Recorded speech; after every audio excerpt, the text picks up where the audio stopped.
Hey everybody, Dean Young Home Tech Inspections on this Taco Tuesday. Hope everybody is doing well.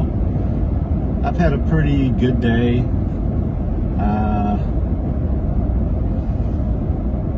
Set up a radon in Winston today, and it's just a radon inspection, and somebody's being proactive on that. And I've actually got another one I'm doing just radon tomorrow in Sophia. So people are listening to me, and that is a good thing. At least you're going to know whether there's any type or any radon in your home. Kind of give you peace of mind. And if there are levels, it will let you know if there are high levels, low levels, what to do, what not to do, or to wait or whatever. So that's good. I'm glad that people are listening to me and following through and being proactive on this, because a lot of people, I've had clients that are, I actually had a client the other day, I went and picked a radon up, and I'm thinking she was probably in her 50s, late 50s, early 60s. She said, I'd never heard of radon. Never heard of radon in my life. And I gave her a brochure about it. She was really intrigued, and she was the seller, and she was relieved that there were no high readings in her home. Actually, they were really pretty low. And so yeah, just be proactive, man. It's something people don't think about. I mean, there's a lot of things that people don't think about or know about, but when you're in a place every single day for decades sometimes, or a lot of people are there for decades, you want to know what kind of air quality you're breathing. We do offer air quality testing, which can test for a lot of different fungal growths and so forth that are in the air.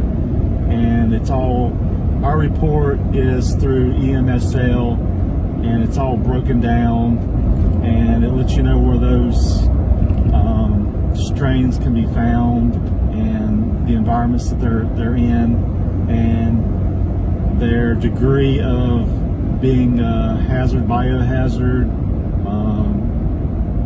and so forth. It has a scale that kind of rates it on levels, low levels to high to extreme.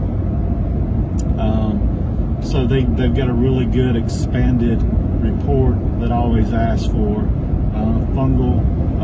expanded fungal growth report. And if you go to greensboroinspector.com, you can view one that I have done before. Just go to the greensboroinspector.com website and click on reports, and you will see the air quality test there. I think it's a really, really good report. Let's see what else I got. Had an agent decline 2 inspections for this Thursday. They were back-to-back inspections for an investor, and one was High Point, and the other one was in Greensboro.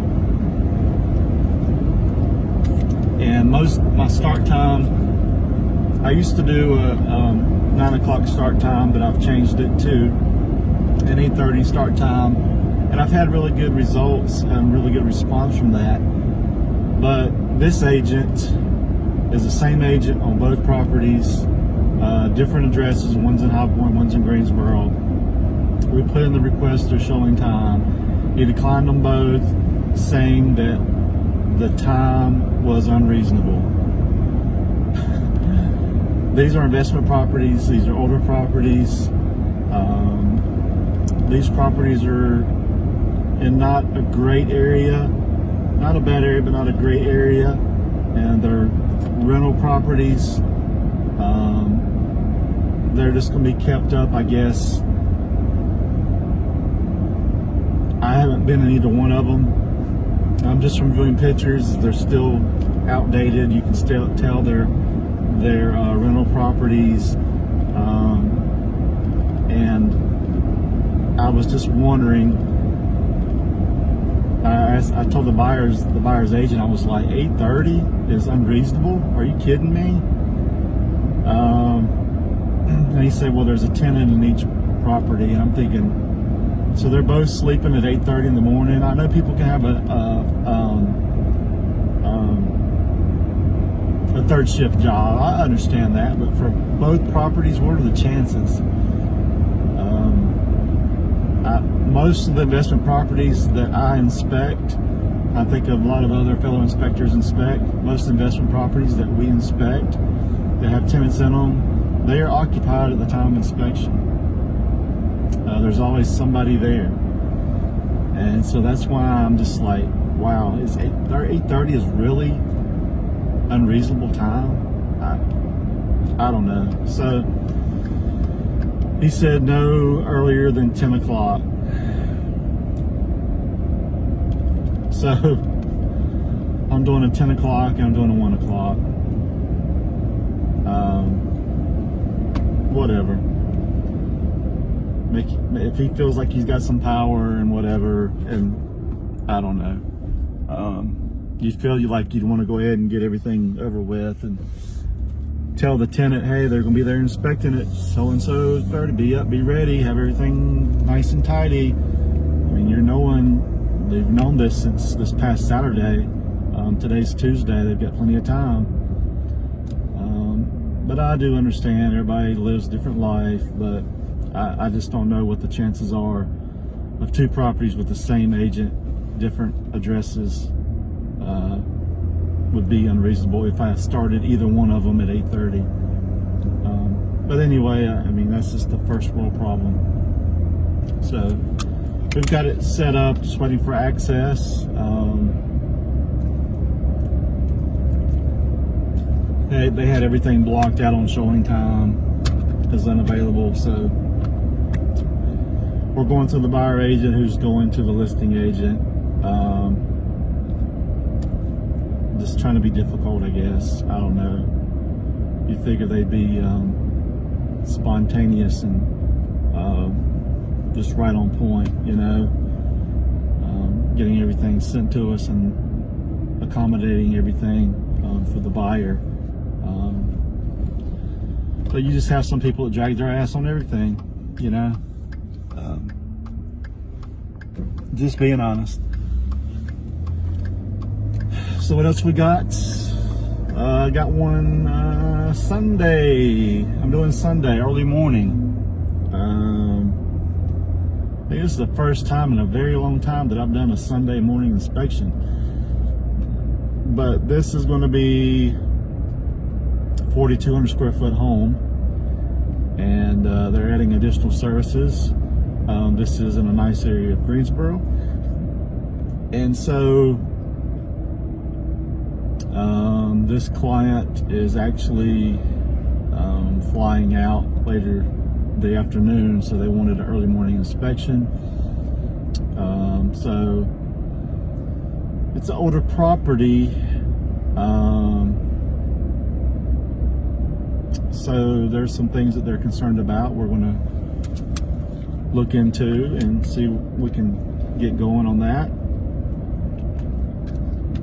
But yeah, pretty excited about that. That's probably going to be like a 8 to 12 o'clock inspection. So that's going to take a majority of my morning, and so I should have my afternoon, which will be good, and then back into the next week. We're still hitting it pretty good. I have one drop off for tomorrow. It's not so much of a loss, being that it was going to be paid at closing anyway. So, and I've got one $815 inspection that I've been trying to collect on since August. It was supposed to get paid at closing, and he never gave me the date, so I sent him an invoice reminder. He said, oh, that's going to be paid at closing on October the 8th, I think, 9th, whatever day is on the weekday. But anyway, so I waited a couple days, Went to the office. I had 2 checks from 2 other closings, but not the one, this 8/15 one. And so I sent another email, and the agent come back and said, "Oh, I'm sorry, the closing date was moved to the end of the month, the end of October." I'm thinking, man, I've been trying to collect for this thing since August, and here we're pushing to October. Okay. So this is the last straw, the last chance. Next step is a attorney's letter going to the client. You know, we're looking at 60 days now. If I'd done it for every buyer, man, I'd be getting paid like, I don't know, not when I'm supposed to, not when I want to, not on my terms of my business. And it's so crazy how so many people will try to change your terms and your policies. Other people outside, your clients and customers will try to persuade you to change your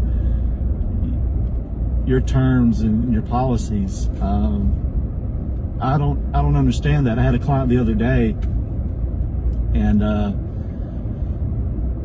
they called to book an inspection, and it was a 1929 property, which there's an additional fee for a 1929 property. And from what I understand, Vanessa relayed that to the buyer's agent. Yeah, buyer's agent, that it was an older property, there's an additional charge. Well, there were some glitches in the agreement getting to the buyer. So I spent Sunday walking them through the steps to get it done, and it still wouldn't go through. So there was evidently a glitch in the whole scheduling thing. So we had to completely erase it, resend everything, and they were actually able to see everything on the second scheduling. So they looked at the agreement, looked at for the payment, and there was like additional charge for a property 1920 through 1929. What? So they called and were inquiring about, why is there an extra charge for an older property? You didn't say anything about that, and blah blah blah. So we're thinking there was a breakdown between the agent and the buyer. I don't know. But either way, I sent them a copy, screenshot of the website, or the website, actually the website link. It goes to the website, it shows our prices online. You can clearly see it's made to the public, straight there. If you go online to schedule, it's right in there. So there was a big to-do, and she was like, "You're being unprofessional." And I'm thinking, she called Vanessa unprofessional because there was an extra charge for an older property. So Vanessa was being unprofessional. And she was like, "I know what your policies are, but why is there an additional charge for a property that's blah, blah, blah?" And I'm thinking, okay, I'm gonna break it down. I'm gonna break it down right now. You got an older property. An older property takes more time. You need to have more training. You need to know what you're looking at. There's going to be things that you may not be familiar with, or you need to do further investigation. It's going to take more time. These things take time. Time is money, and money is time. You know what I'm saying? And you pay to have professionals train you to be proficient in these older structures, these older homes, these homes that have different devices and components as to the modern day home. So you spend a lot more time looking at stuff because there's a lot going on in older homes. So that's why there's an additional charge for older home, and 99.999% of other inspectors are going to charge an additional charge for an older home. So why you would want to change my policy and not appreciate that I've got the knowledge and I'm taking the time to learn about these things, and also if I don't know something, I can take the time to investigate it, which is going to take time and resources to investigate it, to add these things to the report. So you will have the evidence you need, or the findings you need, or the narratives, or whatever you need in your report to negotiate on your property. So for somebody to question why, I think it's absurd, honestly. This is a business, and that is our business. And, you know, everybody's got an upcharge for this or an upcharge for that, or additional charge for this or that. Just because you don't think there should be a charge, it's not up to you. I don't get it. You know, there may be a certain make or model car that is more expensive to get worked on than a regular Ford or Chevrolet, you know. So it's one of all the same, pretty much. So that's pretty much the breakdown of an additional charge on an older structure. The older the home, the higher the fee. You got an 1800 home, I mean, there's going to be like I don't have my list in front of me, I don't want to misquote, and somebody said, well, you said on your video that it was blah blah blah. I think it's like 100, 125, 150 maybe, I don't know. But these homes, there's a lot going on in them. It takes more time, more pictures, maybe some narratives that I do not have for these structures, or something new that I've just seen, and I've got to come up with a narrative in DDID for this, because I'm required to put in a DDID for what I found, or for anything that is a concern or safety, or is considered or might be an issue for further evaluation. So I just don't charge just to charge. I mean, there's a reason behind it. Like I said, more time, more resources. So that's it, man. You know, do your research, ask questions. I had so many people call and just, how much is a home inspection? Well, there's not just one price. What is the age and the year of the property? 1940, and it's 1,500 square feet. So I'm gonna charge them for the 1,500 square feet, and then I'm gonna charge them an additional fee because it's 1940. So, you know, the cutoff is it's 1950 or 1949 and under. 1949 and under is going to be an additional charge. So if it's pre-1950, then there's going to be an additional charge, and that is stated on our website, both websites, HomeTechInspections.com and GreensboroInspector.com. There where you can schedule. I think you can see everything on there. I believe it's on there, on that one too. But if you don't know, I mean, just ask. But a lot of people just call and say, I need a home inspection tomorrow or today or whenever, blah blah blah. What's the price? Well, first we need to know the property address, or we need to know the square footage, the year. You know, we need that information. Not every home is the same. So I give them the price, and they're like, okay, I'll call you back later. It's almost like, well, so-and-so was cheaper. And I'm thinking, okay, well, you know, you pay for what you get in a lot of cases. I spend the majority of my time, I mean, you can ask Vanessa. I mean, when we're home at night, she's doing her stuff with her ministry at church, worship team, and I'm doing my stuff with Home Tech, and just looking up stuff, and just always studying and looking for new ways to make Home Tech better. You know, I just don't cut it off.